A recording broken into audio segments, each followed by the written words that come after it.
صحیح بخاری حدیث نمبر 7380، حدیث جو کہ سند کے مطابق صحیح حدیث ہے. اس حدیث کے الفاظ: اگر تم سے کوئی کہتا ہے محمد صلی اللہ علیہ وسلم نے اپنے رب کو دیکھا تو وہ غلط کہتا ہے، جبکہ فضائل حج میں یہ واقعہ ہے. اس میں علماء کی دونوں رائے ہیں کہ نبی صلی اللہ علیہ وسلم نے معراج میں نبی صلی اللہ علیہ وسلم اللہ کی براہ راست زیارت کی یا نہیں کی. میری رائے یہ کہ نہیں کی، لیکن بہت سے علماء کی رائے ہے کہ کی. دونوں کی طرف دلائل ہے. چلتا ہے؟ کیا خیال ہے؟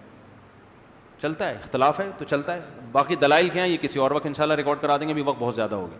تو میرا جو اپنا رجحان ہے بخاری کی اس حدیث اور بھی دیگر روایات کی بیس پہ کہ صرف حضرت یعنی کیا نام ہے نبی صلی اللہ علیہ وسلم کی اللہ کی زیارت پر کوئی مضبوط دلائل ہمارے سامنے موجود نہیں ہے، لیکن اس کا توہین سے کوئی تعلق نہیں ہے. پہلے بھی ایسے میں نے بات کی تھی، نیچے ہمارے جو گرین چینل والے لوگ ہیں انہوں نے اتنی گالیاں کہہ رہے ہیں یہ تو مانتے ہی نہیں، نبی کی فضیلت ہی کے منکر ہیں، ان کو پتہ نہیں کیا تکلیف ہوتی ہے اگر یہ مان لے کہ نبی نے اللہ کو دیکھا، پتہ نہیں کیا تکلیف ہوتی ہے. یار اگر دلائل سے ثابت ہو جائے تو بڑی خوشی کی بات ہے. اب ہمارے سامنے مضبوط دلائل سے ثابت نہیں ہو رہا تو کیا ہو گیا اس میں؟ ہم پھر بھی نبی کو حضرت موسیٰ سے افضل مانتے ہیں. حضرت موسیٰ براہ راست اللہ سے ہمیشہ ہم کلام ہوا کرتے تھے. ہمارے نبی کو تو وہی کون لے کر آتا تھا؟ جبریل لاتے تھے نا. اب قرآن میں لکھا ہے کہ انا اوحینا الیکا، اے نبی ہم نے آپ پر ایسے وحی کی کما اوحینا الی ابراہیم و اسماعیل و اسحاق و یعقوب والاسباط و عیسیٰ، اور یہ سارے پیغمبروں کے نام اللہ نے ذکر کیے. آپ پر ایسے وحی آئی جیسے آدم علیہ السلام پر، ابراہیم پر، یوسف پر اور اسماعیل پر، اور سارے موسیٰ علیہ السلام کا نام نہیں ہے. سب پہ جبریل لے کر آتے تھے، آپ پر بھی جبریل لائے ہیں. آ گیا وکلم اللہ موسیٰ تکلیما. موسیٰ پر ایسے نہیں آئی. موسیٰ پر کیسے؟ خود کوہ طور پہ بلا کے اللہ نے واسطے درمیان سے کیا خط کر دیے؟ ختم. براہ راست ہم کلام ہوا. قرآن میں ہے نا. اب یہ حضرت موسیٰ کی ایک جزوی فضیلت ہے. وَقَرَّبْنَاهُ نَجِيًّا وَاذْكُرْ فِي الْكِتَابِ مُوسَىٰ. قرآن کہہ رہا ہے اے نبی، سورہ مریم میں، اے نبی کتاب میں موسیٰ کا بھی تذکرہ کریں. انه کان مخلصا، ہمارا خالص نبی تھا.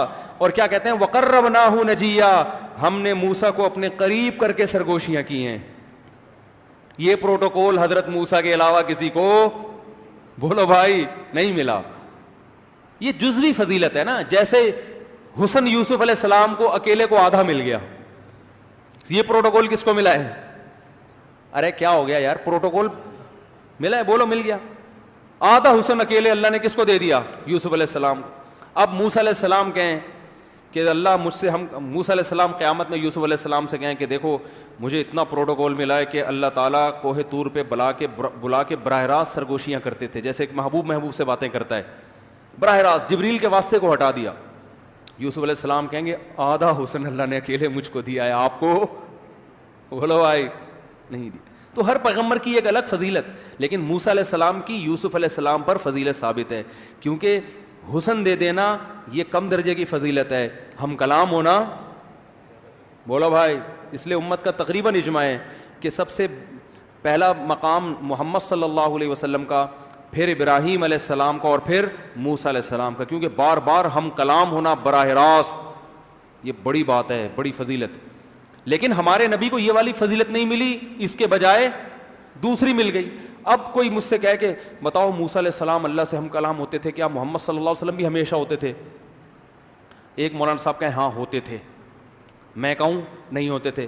اب کوئی کہے تمہیں تکلیف کیا ہے مان لینے میں کہ ہوتے تھے؟ بھائی تمہیں کیا تکلیف کیا ہو رہی ہے یہ مان لینے میں کہ ہم کلام؟ اور بھائی مجھے کوئی تکلیف نہیں ہے.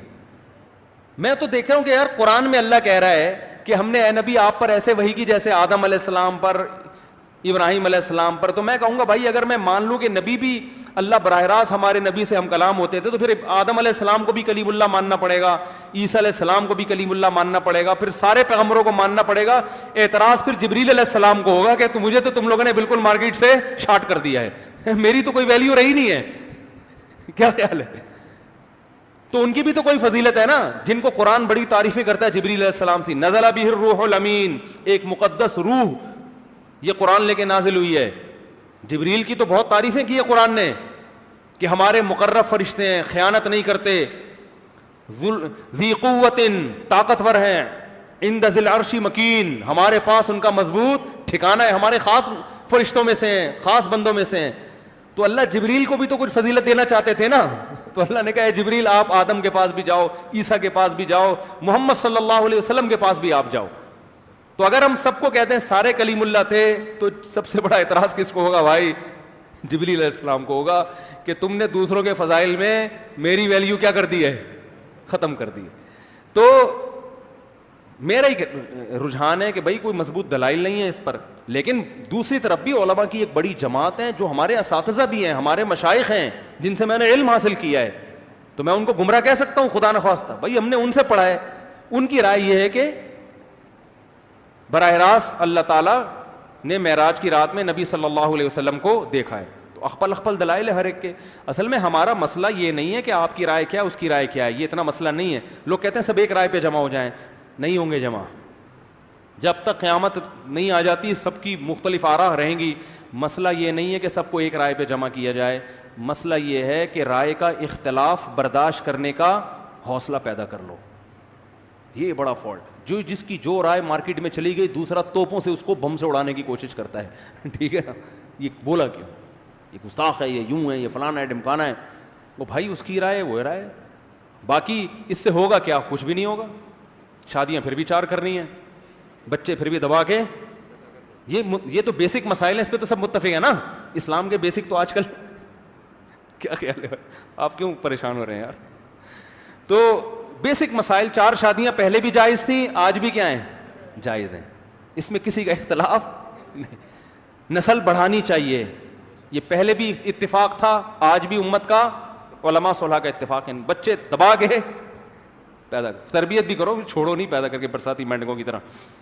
تو تربیت بھی کرو. اس پہ بھی اتفاق ہے کہ ان کی پھر بولو بھائی تربیت بھی کرو. ٹھیک ہے نا.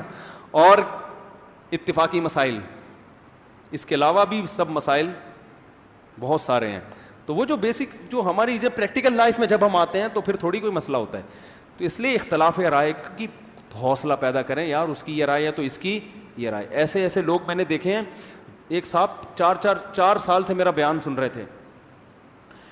ایک بات میں نے ایسے کہہ دی جو ان کی رائے کے خلاف تھی, اس کے بعد بیان میں آنا چھوڑ. وہ بات کیا تھی اس وقت؟ ظاہر ہے میں اتنا دنیا کا پتہ بھی نہیں تھا, یہ 10 سال پرانی بات ہے. میں نے کہیں کہہ دیا دبئی میں عرب لوگ بڑے نیک ہوتے ہیں. مجھے نہیں پتا تھا کہ کتنے نیک ہوتے ہیں, میں دبئی گیا نہیں تھا اصل میں.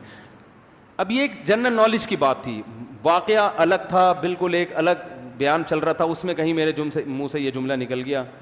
وہ کسی کی میں نے کتاب پڑھ لی تھی, اس نے بولا تھا دبئی کے شیخ ایسے بڑے نیک. تو ایک صاحب دبئی کے ڈسے ہوئے, انہوں نے کہا آپ نے کو نہیں پتا دبئی میں کیا عیاشی ہو رہی ہے, یہ نیک ہوتے ہیں, یہ یوں ایسا خزمناک ہوئے, نیلے پیلے ٹماٹر, چلے گئے. اس کے بعد میں نے دیکھا بیان میں کب آج تک نظر نہیں آئے. اور یار یہ کوئی اتنا بڑا مسئلہ ہے؟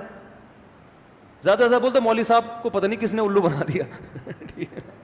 ویسے بہت اچھے ہیں, باتیں اچھی کرتے ہیں, اس دفعہ کوئی چونا لگا کے ختم ہو گئی بات. اعتکاف میں ایک صاحب یہاں بیٹھے ہوئے تھے, میں نے مولانا فضل الرحمان کے بارے میں یہ کہہ دیا تھا کہ چور نہیں ہے, میری رائے تھی, اتنا کہہ دیا تھا. وہ پی ٹی آئی کے تھے, چلے گئے. ارے تم یہ بول دو یار مفتی صاحب کی رائے, ان کو یہ وہ نالج ہے, میری یہ نالج. پھر پی ٹی آئی کے حق میں ایک لفظ بول دیا, جمعیت والے 5000 سبسکرائبر ایک دن میں میرے چینل کے کم ہوئے ہیں. عمران خان کے ایک کام کی میں نے تعریف کر دی تھی. اور یار آپ کی رائے سے اختلاف ہے تو آپ بول دو مفتی صاحب سے غلطی ہو گئی ہے, یہ بول دو مفتی صاحب سیاسی لین کے آدمی نہیں ہے, غلط بولا انہوں نے, ہم اس معاملے میں ان کو فالو نہیں کر. ختم. محبت بھی رہے گی, جو آپ کو فائدہ ہو رہا ہے مفتی صاحب سے وہ بھی ہوتا رہے گا. اتنا کیوں ہمنق بنا لیتے ہو بھائی, ایمان اور کفر کا مسئلہ بنا لیتے ہو. کہتے ہیں کسی سے دشمنی اتنی کرو کہ بعد میں دوستی کی ضرورت پڑے نا تو کر سکو, اور کسی سے محبت اتنی کرو کہ بعد میں اگر کبھی دشمنی کرنی پڑ جائے تو دشمنی بھی کرو. محبت میں اتنے اس سے چاند توڑنے کی باتیں اور فلانے اور یہ کر کے نا اتنے عشق معاشقے کے, وہ پھر جب شادی ہو گئی تو پھڈا ہو رہا ہے تو وہ کہے گی وہ چاند کہاں گیا وہ ہے. بھائی سیٹنگ بھی چلو اعتدال سے, سیٹنگ چل رہی ہے نا, شادی کرنا چاہتے ہو, وہ بولے گی آپ میرے لیے کیا کر لو گے, بولے بھائی میں انڈا موڑ سے انڈے والا برگر آپ کو کھلا سکتا ہوں, صحیح ہے نا, اور زنگر برگر کھلانے کی فی الحال جیب میں طاقت نہیں, انڈے والا کھلا سکتا ہوں, یہ میں ضرور کھلاؤں گا. اچھا انڈے والا, ڈبل انڈے اور ڈبل کباب. ٹھیک ہے, لیکن شادی سے پہلے ایسے محبت کی باتیں, میں یہ کر دوں گا, میں یوں کر دوں گا, میں فلانا کر دوں گا, میں ڈمکانا کر دوں گا. اس کے بعد پھڈے کرنے کی صلاحیت ہی نہیں ہے, وہ اتنے بڑے بڑے دعوے کیے ہوتے ہیں. تو احبب حبیبک حبا ما عسى ان یکون بغیضک بغضا ما, کہتے ہیں کسی سے محبت کرو اعتدال سے, ہو سکتا ہے دشمنی کرنی پڑ جائے. اتنے بڑے ڈائلاگ نہ بولے کہ پھر آدمی دشمنی کے قابل نہ رہے. دشمنی کرو اعتدال سے. کل کہتے ہیں نا مجبوری میں گدھے کو بھی باپ بنانا پڑتا ہے, کہتے ہیں نا. ہو سکتا ہے کل اسی سے تمہارا واسطہ اور تم نے اتنی مخالفت کر دی ہو کہ پھر کس منہ سے اس کے پاس جاؤ گے. تو بھائی پی ٹی آئی والو, جمعیت سے دشمنی کرو اعتدال سے. ہو سکتا ہے کل آپ کو قوم کے وسیع تر مفاد میں مولانا فضل الرحمان سے دوستی کا ہاتھ بنانا پڑے, اور جمعیت والو عمران خان کی مخالفت کرو اعتدال سے. کل ہو سکتا ہے آپ کے قائد کو قوم کے وسیع تر مفاد میں عمران خان سے دوستی کا ہاتھ, بولتے کیوں نہیں بھائی, بڑھانا. تو سب کچھ ہو سکتا ہے مارکیٹ میں, اور سیاسی لوگ کرتے رہتے ہیں, سیاسی لوگ سب کچھ کرتے رہتے ہیں. تو اس لیے تمیز, اعتدال. تو رائے کا تحمل, ٹھیک ہے نا.